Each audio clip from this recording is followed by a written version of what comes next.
Hello, everyone. Welcome. This is Nick from Top Notch Sports. This is the current state of the Detroit Lions.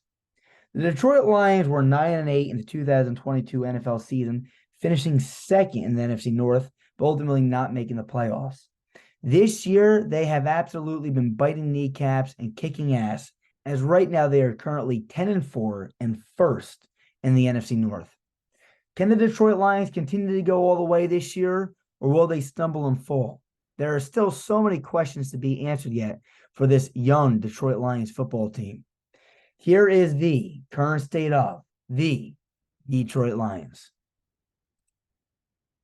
Currently, the Detroit Lions are 10-4. There are 3 games remaining on their schedule. So as we look at their schedule so far this season, we see it's been a pretty dang good year. 10-4 in the first 14 games. 3 games remaining, 2 of them being Minnesota, 1 of them being Dallas. Let's look at their games. They would start off the season winning against the defending champions in Arrowhead, the Kansas City Chiefs. But then they would ultimately lose to the Seattle Seahawks at home in Detroit, which would be a little bit demoralizing coming off that big win against Kansas City. They would go on to win 4 straight games against Atlanta, Green Bay, Carolina, and Tampa Bay. No matter what you think, winning 4 games in a row is tough, even though a lot of these teams aren't really that tough, and most of them are on the bottom ends of their divisions. You go on, they would ultimately lose to a tough team in the Baltimore Ravens in Baltimore. They would go on to beat the Las Vegas Raiders before their bye. They would then go on and continue to win 2 more straight games to make it a 3-game win streak against the LA Chargers in LA and beating Chicago at home, which was a close game. Very close game. They were losing most of the game. They ultimately came back and won. They would go on and lose against a young Green Bay team. Then in New Orleans, they would beat the Saints. They would lose to Chicago after nearly losing to them a few weeks ago, and then go on to beat the Denver Broncos in a fashionable way. Now, there's 3 games left. You look at their road so far, their losses against the Chicago Bears, the Green Bay Packers, the Baltimore Ravens, and the Seattle Seahawks. The only game I think most people would say that they lost, that they should have maybe lost, is against Baltimore. Seattle was also tough earlier in the year, so you can give them those 2 losses. But losing to a team like Green Bay and losing to a team like Chicago, even though they're both division rivals, those are 2 teams that are, should not be on the same level as the Detroit Lions. So you can see that this team can slip up. But what is on the bright side is 2 of their 4 losses came within division games. And we all know that any division game is up for grabs. Should they have beaten the Green Bay Packers and the Chicago Bears? Probably. But every team, even teams that win the championship, lose some games that they probably shouldn't in the regular season. It's going to be, how does this team finish out the final 3, and how good can they make a push in the playoffs? That's the question that we will have answered. So 10-4 with 3 games remaining. Here is the current depth chart of the Detroit Lions. So we look at this team, okay? And on paper, this team's pretty solid. And we want to start up front. This offensive line is a very solid offensive line. Taylor Decker, Jonah Jackson, Frank Ragnow, Graham Glasgow, and Penei Sewell, okay? Pretty good offensive line, pretty good up front. This team built, okay? They built an offensive line first before they plugged in their quarterback in Jared Goff. Remember, this team traded away Matthew Stafford. They bring in Jared Goff. They get a boatload of draft picks. And Jared Goff was supposed to be just that plug-in guy for a few years. And right now, he's been more than just a plug-in guy. He's came in, and he's done very good.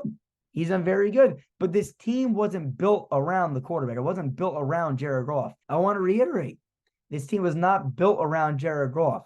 This team was built, and then they plugged in Jared Goff, and now they've been slowly building around the quarterback. And it doesn't mean that Jared Goff will be the long-term guy for this team. He very well could be. He started the season phenomenal. He started to slip up a little bit towards the back half, but he's been good enough for this team. And they're 10-4 under him. And let's be honest, if he didn't hurt his thumb going into the Super Bowl that one year, there's a very good chance that the LA Rams would have won the Super Bowl with Jared Goff, and he would still possibly be there. But they got rid of him. He goes to Detroit, and this team's been very good. So you look at this team, though. The offensive line is where it starts. They got David Montgomery and Jahmyr Gibbs, a really powerful 2-man punch You can go with whoever you want there. Montgomery's a pounder. Jahmyr Gibbs is a elusive speedster from Alabama. Just a phenomenal running back duo between the two of them. Josh Reynolds, Jameson Williams, and Amon-Ra St. Brown. Of course, the offense goes around Amon-Ra St. Brown. Josh Reynolds and Jameson Williams play their roles. Donovan Peoples-Jones is another one that plays a small role, but again, a role. Sam LaPorta has been huge for this football team. He's someone that has been, honestly, the heart and soul of what Dan Campbell wants a Lion to be. Sam LaPorta is a Dan Campbell Lion and a Dan Campbell football player. He's been tough as nails, and he makes some really good catches for this football team. You look on the defense, Aiden Hutchinson in year 2, Ali McNeil, another guy, a young kid that this team drafted just a year or so ago. Jerry Jacobs, Cameron Sutton, Brian Branch. One thing about this secondary, it's not the most prettiest thing on paper, but they've been playing pretty dang good so far to this point. Kirby Joseph and Ifeatu Melifonwu in the backfield at playing secondary as the deep safeties. Kirby Joseph was a guy I really liked coming out of college. Chauncey Gardner-Johnson, as you see, is on the IR. But you go over to Ifeatu Melifonwu, I know who his brother was, Obi Melifonwu, and I watched Ifeatu Melifonwu when he came out of the draft. I wasn't extremely high on him, but again, he's playing a okay role for this Detroit Lions football team. You look at the linebackers, Jack Campbell, big pick for this team this year. Hasn't had the most prettiest season, but again, he fits what Dan Campbell wants a Detroit Lion to be. So we look at this team, it's not the most prettiest, especially on defense. I mean, you got a few pieces, right? Brian Branch, Aiden Hutchinson, Jack Campbell, of course, Alex Anzalone, Derek Barnes has been all right, Kirby Joseph, et cetera. But really, the offense is where this team is at. But the defense, okay, although not the most prettiest names all around, like Benito Jones and John Kaminsky, and, these guys aren't superstars. They're not well-known around the football league. Doesn't mean that they haven't been doing their job, okay? And this team, I don't care how bad the defense has been at times, or how good the defense has been at times, or how good the offense has been at times, or how bad the offense has been at times. The team is 10-4. And you have a shot this season to make it to the Super Bowl and hold the Lombardi Trophy. So let's keep this thing pushing. Team is currently 10-4, according to our top-notch sports analytical tool that Noah the Huberman Thompson made for us, that calculates all kinds of statistics and analytics and plugs it into our model. Our top-notch sports model predicts that there are 2 favorable games left on the schedule, 0 unfavorable games left on the schedule, and 1 toss-up game. Okay, so 10-4 with 2 favorable, 1 toss-up, and 0 unfavorable. It's a really good spot to be. Right away, 10-4, you have a very good shot at making the playoffs. You're most likely locked in, okay? You're not yet, mathematically, but you are basically in the playoffs. 2 favorable games. If you win both those favorable games, you're at 12 wins. Okay, so you may be right up there for, the number 1, 2, or 3 seed, okay? You're fighting for that number 2 spot, really. Because right now, you got the Niners, probably going to be number 1. Eagles and Dallas are fighting for number 2 as well. But let's be honest, right now, Eagles are 10-3. Dallas is 10-4. And you guys right now are 10-4 as well. Philadelphia and Dallas have a decently tough schedule remaining.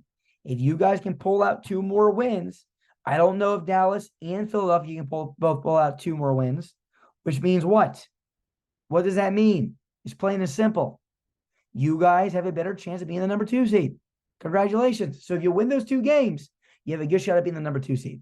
Now, that doesn't mean you get a first-round bye, but it's still important for seeding. So here we are. So let's see what those 2 favorable games are. Right now, your current record is 10-4. You have 2 favorable games. They are the game at Minnesota and the game in Minnesota. So the game at Minnesota and the game at home. I'm sorry. Game at Minnesota and the game in Detroit. They're both considered by our top-notch sports analytical tool to be 2 favorable games for the Detroit Lions to wrap up this season. You win those 2 games, you're at 12-4. Your current record is at 10-4. There are 0 unfavorable games. Congratulations. You can pat yourself on the back on that one. And your current record is 10-4. There is 1 toss-up game, and that game, according to our tool, is the game against Dallas. At Dallas, versus Dallas. Big, tough game at AT&T Stadium in Arlington, Texas. That game right there could be the difference between you guys being right? The number 2 seed, the number 3 seed, hell, possibly even the number 1 seed. Even though it's unlikely, there's a shot. If you win out, you could be the number 1 seed. All right, with 0 games remaining, we have you guys with a predicted record of 11-5, with this being the way it goes. The game at Minnesota right now, we say is too close to call. We'll wrap that up on the next slide. We'll figure out what we think for that game. But right now, they say it's too close to call. The game against Dallas in Dallas is going to be a tough game. Dallas is going to be trying to make their push to be, win that possibly NFC East division. The Detroit Lions probably already won the division at that point, officially, right? And really they're working for seeding, but Dallas really trying to play for something there. And so will Detroit be. I'm not saying Detroit won't be, but Detroit needs to fly all the way to Dallas, play Dallas in Dallas. Home crowd's going to be behind Dallas. I hate Dallas. I hate them. Believe me, I'm rooting for Detroit, but we feel like as our analysts on our channel that you ultimately lose this game. And then going to Minnesota, playing in Detroit against Minnesota, we have a win. So 11-5, 1 game, too close to call. Let's see what we got. With that final game, we have you guys with 0 games remaining. We have you beating Minnesota in Minnesota, okay, to go 12-5. Now, that's what our analysts project. You guys to go 12-5 to end the season. So the predicted record is 12-5. The floor, according to our Top Notch Sports analytical tool, is 11-6. They're also projecting, our analytical tool is projecting you to go 12-5 as well, which doesn't happen often. It does not often agree with us. And the ceiling, according to our Top Notch Sports analytical tool, is, of course, 13-4. So there you go. That's what our tool projects according to the stats and analytics that have been plugged into the engine. So to sum this up, your current record is 10-4. We have you finishing 2-1 in the final 3 games with a record of 12-5. So here's our final prediction for the Detroit Lions. The Detroit Lions will finish with a record of 12-5, finish first in the NFC North, making the playoffs, and trying to punch their way in to the Super Bowl to hoist the Lombardi Trophy. So, one more time, our prediction is the Detroit Lions finish with a record of 12-5, trying to make a strong push in the NFC playoffs, hopefully making the Super Bowl to have a chance to hoist the Lombardi Trophy. This is the current state of the Detroit Lions. 180. 180 set.